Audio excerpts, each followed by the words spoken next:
เผยแพร่ศิลปะการฟ้อนตัวสิงมังกรของเวียดนามที่ประเทศลาวในตอนแรกของวันที่18เมษายนที่วัดฝึกติกนครหลวงเวียงจันทน์สปป.ลาวสหพันธ์สิงมังกรเวียดนามได้จัดการแสดงเพื่อรับใส่ชุมชนชาวเวียดนามที่กำลังอาศัยอยู่นครหลวงเวียงจันทน์นี่เป็นการแสดงครั้งพิเศษในโครงการที่มีเป้าหมายอนุรักษ์เผยแพร่และเสริมคุณค่าวัฒนธรรมดั้งเดิมของเวียดนามให้แก่ชาวเวียดนามที่อาศัยอยู่ต่างประเทศโดยเฉพาะแม่นอยู่ลาวและไทยรายการแสดงได้จัดขึ้นอย่างปราณีตมีหลายรายการแสดงที่โดดเด่นเช่นกองสนามการแสดงศิลปะการต่อสู้ฟ้อนตัวสิง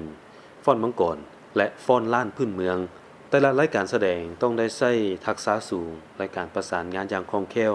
สะท้อนให้เห็นความงดงามของศิลปะพื้นเมืองของเวียดนามท่านจองจึงประธานสหพันธ์ฟ้อนตัวสิงมังกรเวียดนามได้กล่าวว่าพวกข้าพเจ้าร่วมกับสมาคมชาวเวียดนามอยู่ประเทศลาวเพื่อนำเอาการแสดงฟ้อนตัวสิงมังกรพร้อมทั้งนำเสนอสิ่งสำคัญที่พวกข้าพเจ้าอยากนำเอาวัฒนธรรมเวียดนามออกสู่สากลการแสดงที่ได้รับการคาดหวังหลายกว่าหมู่แม่นฟ้อนล้านแบบดั้งเดิมซึ่งเป็นการแสดงที่แข็งแรงแต่อ่อนช้อยถึงเสาสูงสร้างความตื่นเต้นให้แก่ผู้ชมโดยเฉพาะแม่นเด็กน้อยหลานน้อยเจินงอกแทงกล่าวว่าหลานรู้สึกดีใจหลายและหลานประทับใจในรายการฟ้อนโตสิงรายการแสดงศิลปะการต่อสู้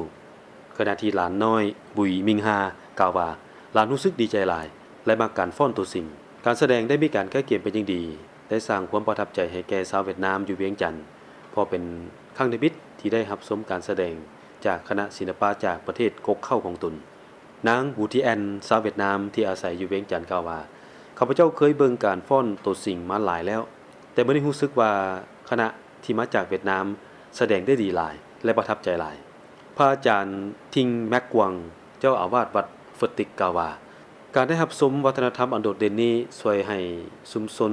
ชาวเวียดนามในลาวเกิดมีความสามัคคีแน่นแฟ้นยิ่งขึ้นเนื่องจากพวกเขามีรากฐานวัฒนธรรมร่วมกัน